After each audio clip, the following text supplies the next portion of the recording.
Neat paper leak అంశం దేశ రాజధాని ఢిల్లీనే కాదు హైదరాబాద్ రాజకీయాలను కూడా వేడెక్కిస్తోంది. పేపర్ లీక్లకు మూలం బీఆర్ఎస్ ప్రభుత్వమేనని కాంగ్రెస్ ఆరోపిస్తుంటే ఢిల్లీలో కేంద్రాన్ని ప్రశ్నించకుండా సీఎం రేవంత్ రెడ్డి కొడంగల్లో రాజకీయాలు చేస్తున్నారని బీఆర్ఎస్ ఎదురుదాడికి దిగింది. మొత్తంగా నీట్ అంశం రాష్ట్రంలో కాంగ్రెస్ బీఆర్ఎస్ మధ్య రాజకీయ రగడకు దారితీసింది. నీట్ పేపర్ లీక్ అంశంపై హైదరాబాద్లో రాజకీయ వేడి రాజుకుంది. కాంగ్రెస్ బీఆర్ఎస్ నేతల మధ్య ఆరోపణలు, ప్రత్యారోపణలు, ఆందోళనలు కొనసాగుతున్నాయి.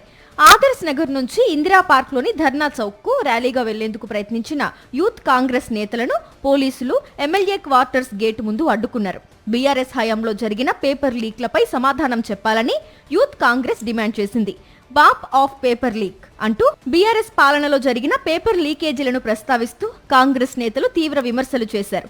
ధర్నా చౌక్ ను రద్దు చేసింది బీఆర్ఎస్ ప్రభుత్వమేనని, ఇప్పుడు అదే చోట కేటీఆర్ కు ధర్నా చేసేందుకు అవకాశం కల్పించామని పీసీసీ చీఫ్ మహేష్ గౌడ్ అన్నారు. బీఆర్ఎస్ హయాంలో గ్లోబెరీనా సంస్థ కారణంగా 27 మంది విద్యార్థులు ఆత్మహత్యలకు పాల్పడ్డారని, ఆ నివేదికను ఎందుకు బయట పెట్టలేదని ప్రశ్నించారు. నీట్ పేపర్ లీక్ వ్యవహారానికి గ్లోబెరీనా సంస్థ పరోక్షంగా కారణమని ఆరోపించారు. భారీ వర్షంలోనూ విద్యార్థులకు మద్దతుగా కాంగ్రెస్ జాతీయ అధ్యక్షుడు మల్లికార్జున ఖర్గే ఉద్యమం చేస్తుంటే కేసీఆర్ ఎక్కడున్నారని ప్రశ్నించారు. అక్రమాల పుట్టైనటువంటి గ్లోబరీనా సంస్థకి ఆనాడు ఇంటర్మీడియట్ పరీక్షలు దిద్దే అవకాశం కల్పించి 1-2గా దాదాపు 28 మంది విద్యార్థులు ఆత్మహత్యలు చేసుకున్నారు. ఇలా కుటుంబాల పరిస్థితి ఏంటి? ఒక్కసారైనా మీరు మీ నాన్నగారు ఆలోచించినారా? ఇవాళ మేము దాని మీద విచారణ జరిపిస్తే కక్షాదింపు అంటారు. కాబట్టి మీరు అడిగితే మా ప్రభుత్వం ఆ రిపోర్ట్ ని బహిర్గతం చేయడానికి సిద్ధంగా ఉంది. బీఆర్ఎస్ హయాంలో లీక్ల పర్వం ఏ రకంగా సాగింది, వాటిపైన తూతు మంత్రంగా ఏ రకంగా విచారణలు సాగాయి, అవన్నీ కూడా మరుగునెందుకున్నాయి. ఇవాళ ధర్నా చౌక్ లో ధర్నా చేస్తున్న కేటీఆర్ గారు వీటన్నిటికీ ఫస్ట్ సమాధానం చెప్పాల్సిన అవసరం ఉన్నది. మరోవైపు మోదీని ప్రశ్నిస్తే సీఎం రేవంత్ రెడ్డికి ఎందుకు కోపం వస్తోందని కేటీఆర్ ప్రశ్నించారు.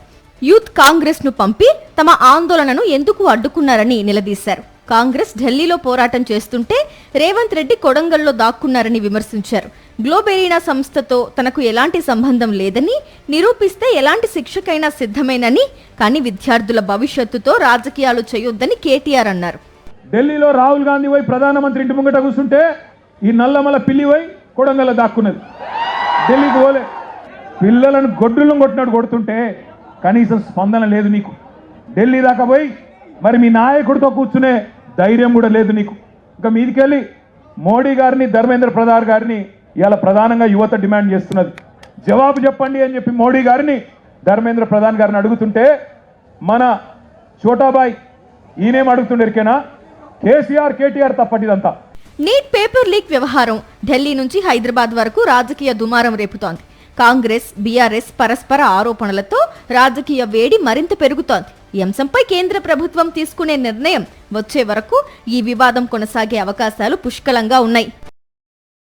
మరిన్ని అప్డేట్స్ కోసం ఛానల్ ను సబ్స్క్రైబ్ చేయండి. నోటిఫికేషన్స్ కోసం బెల్ ఐకాన్ పై క్లిక్ చేయండి.